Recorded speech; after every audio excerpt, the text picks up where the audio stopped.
Actually, जिसको राष्ट्रीय पुरस्कार मिला है 2019 का।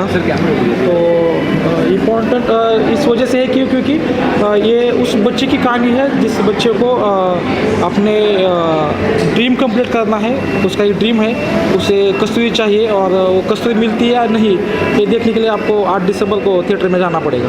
सर, हमारी ऑडियंस को बताइए कस्तूरी है क्या, एग्जैक्टली मीनिंग क्या है कस्तूरी? आपको ये जाके थिएटर में जाके ही पता चलेगा, लेकिन मैं इतना ही कह सकता हूँ कि आपको ये फिल्म निराश नहीं करेगी। जब आप ये फिल्म देखेंगे तो आपके अंदर की कस्तूरी आपको मिलने को ज़रूर मदद होगी इस देखने के बाद फिल्म को।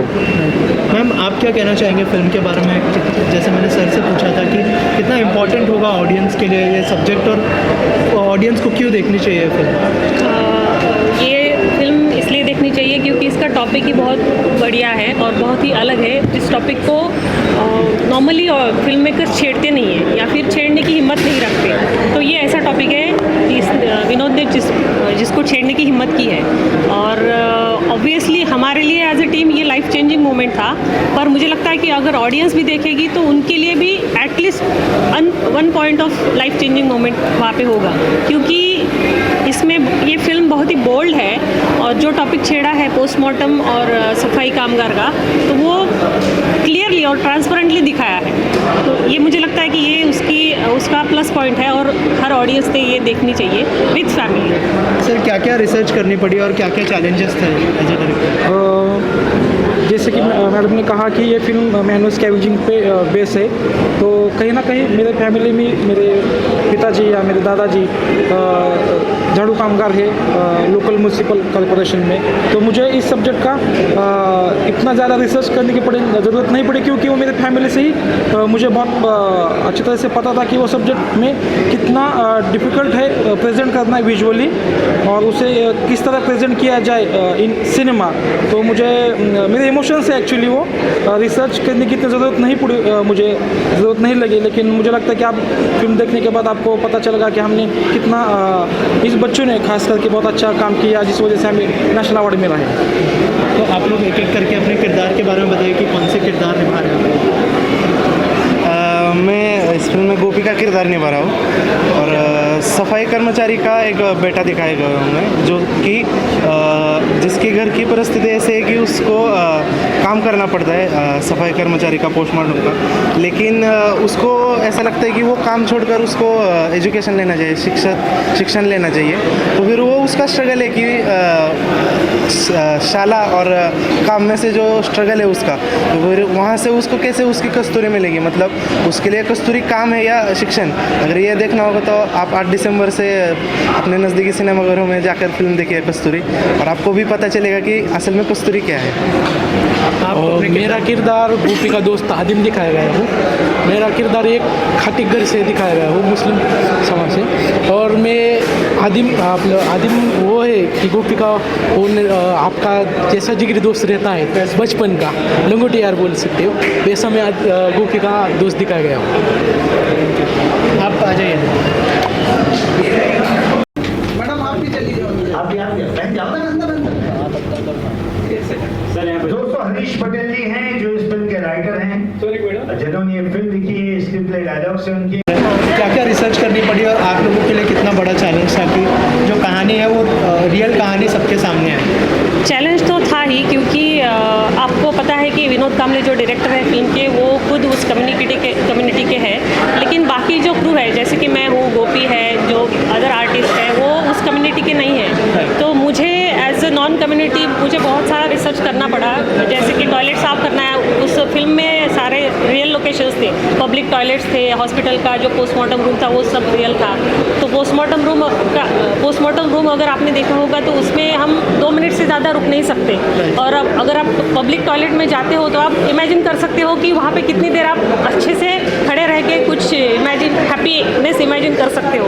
तो ये सब हमारे लिए चैलेंजिंग था। वहाँ के जो लोकल टॉयलेट थे वो सब रियल में उनको ही साफ़ करना था मुझे, तो वो सब मेरे लिए बहुत नया था और थोड़ा डिफ़िकल्ट था, पर विनोद ने डायरेक्शन थ्रू ऐसे बताया कि ये सब हमारी लाइफ का तो डेली का हिस्सा है, तो अगर आप फिल्म में एक्टिंग कर रहे हो तो एटलीस्ट 2 दिन के लिए तो कर सकते हो।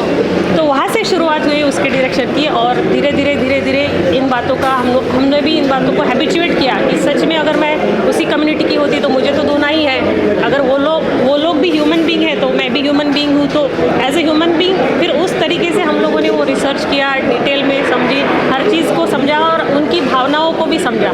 तो अभी बहुत अच्छा लग रहा है कि we are really excited that हमारी फिल्म इतने सब चीज़ों के बावजूद, इतने सब ऑब्स्टेकल्स के बावजूद अभी रिलीज़ हो रही है। तो मुझे लगता है कि हर एक ने ये फिल्म देखनी चाहिए, हर एक ने इसके पीछे का हार्ड वर्क भी देखना चाहिए। Thank you ma'am, thank you so thank you. इस तरह के प्रोजेक्ट को बैक करना, इस तरह की स्टोरी को ऑडियंस तक लेके जाना, उसके बारे में बताइए। और जब आपको पहली बार इस कहानी के बारे में बताया गया था, क्या रिएक्शन था एंड क्या सोचा आपने कि क्या इसके साथ आगे बढ़ना चाहिए? एक्चुअली विनोद दादा जब हम लोगों से पहली बार मिले थे तो वो हमारे पास उनकी शॉर्ट फिल्म थी पोस्टमार्टम, जो हम लोगों ने देखी थी, तो वो हम लोगों को बहुत अच्छी लगी थी और उसकी स्क्रीनिंग वगैरह हम लोगों ने काफ़ी जगह कराई थी और उसको बहुत अच्छा रिस्पांस मिला था। फिर कुछ दिनों के बाद विनोद जी हमारे पास पूरी एक स्क्रिप्ट लेके आए कि हमको ये प्रोड्यूस करनी है। तो वी वर लाइक कि हम लोग तो प्रोड्यूसर नहीं, बिकॉज प्रोफेशनली मैं डॉक्टर हूँ, तो हम लोग कैसे इसको प्रोड्यूस कर सकते हैं। फिर हम लोग पर वो स्टोरी हम लोगों को बहुत अच्छी लगी, कहीं तो वो दिल को छूने वाली थी और ऐसा लग रहा था कि ये लोगों के सामने आनी चाहिए। फिर हम लोगों ने कुछ लोगों को अप्रोच किया कि हम लोग ये मिलके एक प्रोडक्शन कंपनी स्टार्ट करते हैं और हम लोग इसके ऊपर स्टोरी बना सकते हैं। और वो मतलब लकीली ऐसा हुआ कि हम लोगों को बहुत अच्छा रिस्पांस आया।